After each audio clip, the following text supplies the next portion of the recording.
Magandang araw po sa inyong lahat mga kababayan at welcome back dito po sa PNR. At ito nga mga kababayan, nasa thumbnail po natin na sekreto nilabas sa Risa bumaliktad na.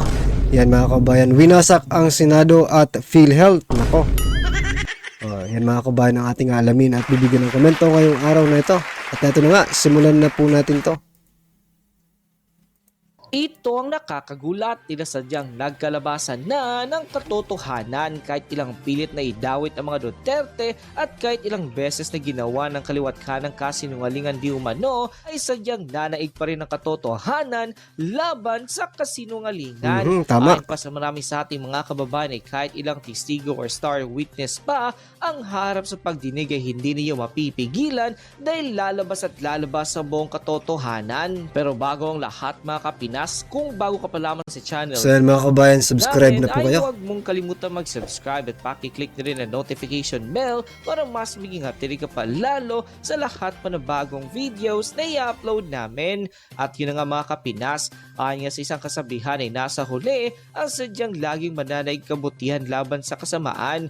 Matapos subukang idawit ng dating Pangulong Rodrigo Duterte buong pagkatao at lahat ng kasinungalingan ng plano di umano ni Mary Ann Maslog or mas kilala bilang Jessica Francisco, tila binasag at natimbog ni Senator Bato de la Rosa at mga senador sa pagdinig sa Senado. Tila laking sampal ng katotohanan kay Senator Risa Hontiveros nang tila mabulabog ang di umano'y peking witness na si Mary Ann Maslog. Nabulatlat ang tinatagong baho matapos makalkal ito ng kasamahan niya sa Senado. Sa pagdinig ng tinangka nitong idawit umano ang dating Pangulong Rodrigo Duterte at matapos nga nito ay tila napahiya at walang napala sa nasabing pagdinig si Risa Hontiveros dahil tila nasampal na katotohanan at ipinagtitigil di umano ang nasabing pagdinig ng Senado. Matapos nga lumabas sa balitang ito ay umani agad ng samot-sari komento at reaksyon mula sa marami sa ating mga kababayan at marami nga sa kanila ngayon ay hindi napigilan ng kanilang sarili na maglabas ng kanilang hinaing at komento sa mundo ng social media. The netizens posted, ayan tuloy, kulong inabot mo, nagpagamit ka kay Risa imbis nakawala ka na sa mga kaso mo, ngayon ano nang Maslog, naging karma ka na tuloy. Ba't kasi mga ahensya natin nagpapagamit sa kabuktutan, lalong mga pulis, hay nako, sila dapat ang ating masasandalan pero sila pang mga pasaway, mas pinapabura ng mga korap na politiko at ano ganon-ganon na lang, di ba parusahan o paparusahan ang sumisira sa pangalan ng mga inosenteng tao?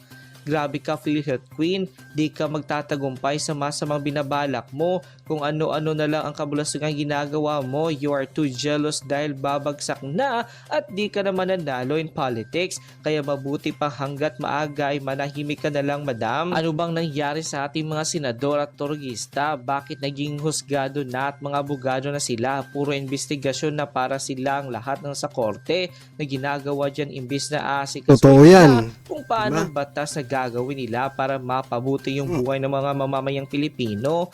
Diyan magaling itong si Hontiveros sa pag-hire ng mga sinungaling na star witness. Tama. Dapat talagang matanggal yan, plano yan nila ng mga pekeng pagkatao sa pamumuno ng virus na yan. Risa Hontiveros, wala yan. She never contributed progress and peace of the Filipino and the Philippines, kundi So yan mga kababayan, ano bang na-contribute ni Senator Risa Hontiveros sa buhay ng bawat isang Pilipino? Ang na-contribute niya po yung anomalya sa PhilHealth. Yan po yung napakalaki niyang contribution sa ating bansa. Yung pagbibigay niya ng mga mga niregalo niya mga kababayan sa kanilang kung ano-anong birthday, di ba? May pa-birthday, may anniversary. Nireregaluhan niya po. Ginawang pangregalo yung pondo ng PhilHealth. Anong masasabi niyo? Yan po ang kanyang contribution sa ating bansa na hindi po makakalimutan ng bawat isang Pilipino na nagbabayad ng PhilHealth. gulo lang lagi ang ginagawa niyan. Shame on her. End quote. Pinapatikos ngayon ng milyon-milyong pisong budget ng PhilHealth para sa anniversary celebration nila sa susunod na taon. Yan ay kahit wala silang matatanggap na budget subsidy mula sa Kongreso. Kaya naman ang mga beneficiaries ng PhilHealth nangangamba. Nasa frontline ng balitang yan si Camille Samonte. Sa viral post ng kilalang health advocate na si Dr. Tony Liachon, isinapubliko niya ang umano'y breakdown ng halos 138 million pesos 138 million pesos mga kababayan. Pang ano lang yan ha? Pang celebration mga kababayan. Grabe pala itong PhilHealth. Ha? Galante. Sabi nga po ni President Bongbong Marcos Jr., kung mag-celebrate po kayo ng Kapaskuhan, make it simple, no? Para naman maipadama natin sa ating mga kababayan na salanta ng bagyo, sunog at kung ano-ano pang sakuna, no? Sakuna sa ating bansa, maipadama natin na tayo po ay nakikiisa sa kanila. O pero bakit ngayon ang PhilHealth, no? Ay 130 plus million ang gagastusin para lang, ha? Para lang po sa selebrasyon ng Christmas party.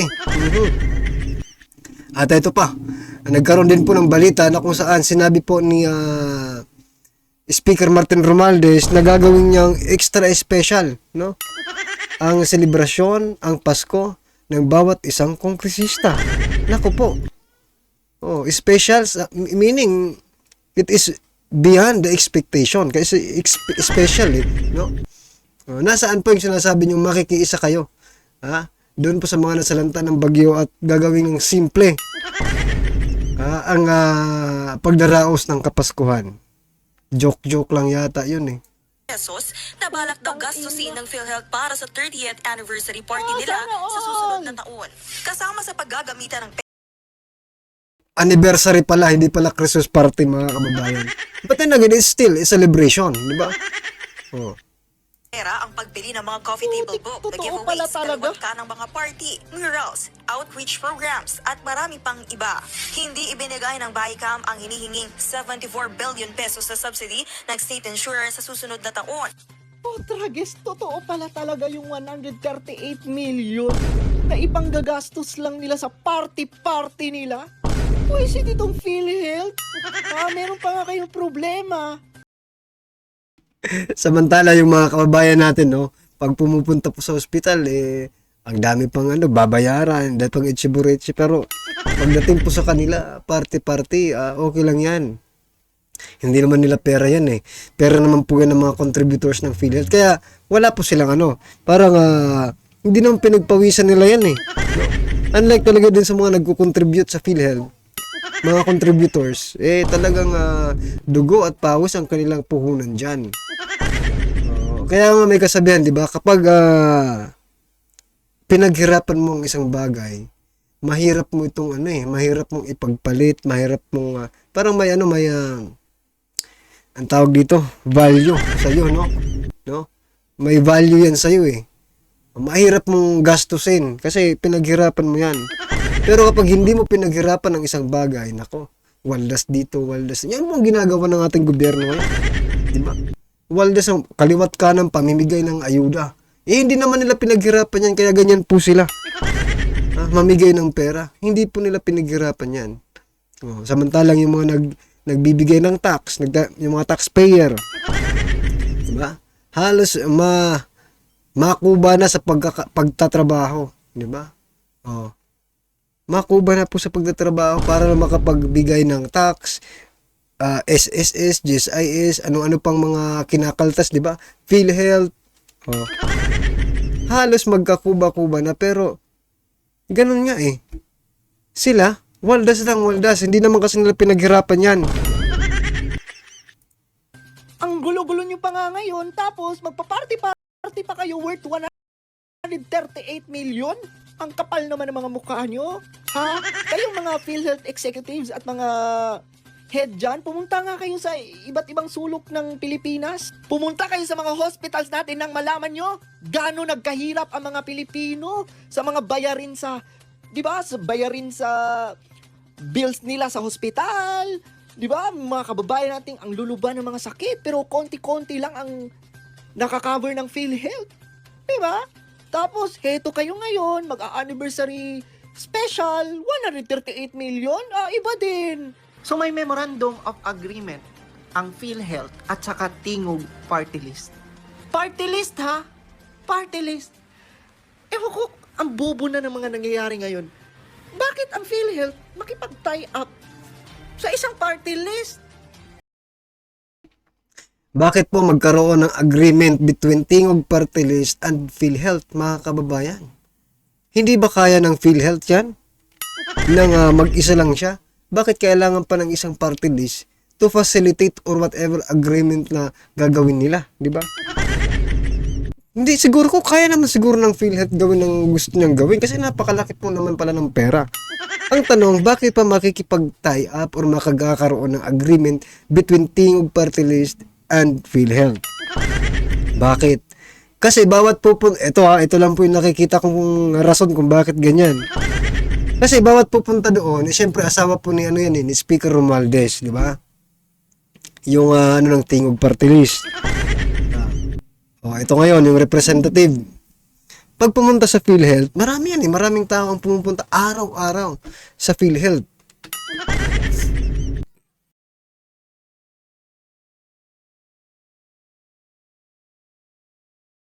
So yan, maraming tao ang pumupunta, mga kababayan.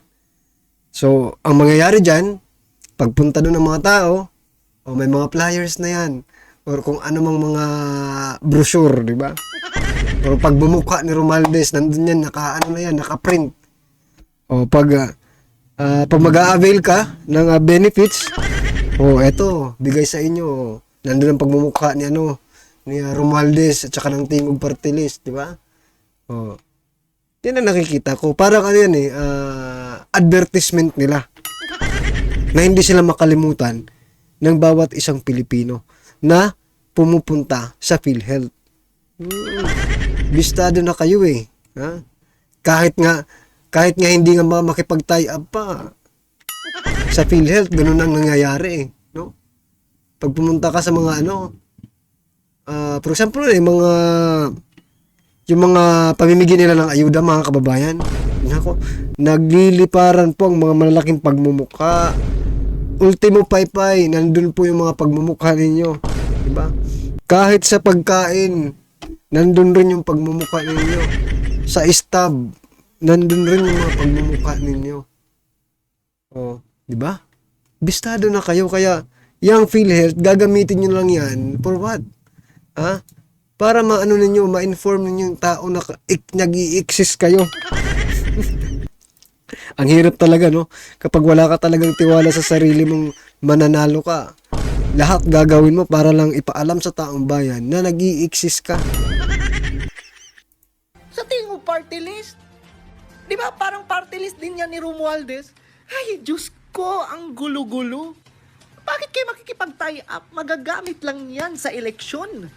Malapit na ang eleksyon. And Tingog Party List is one of the party lists, di ba, na tatakbo this coming election.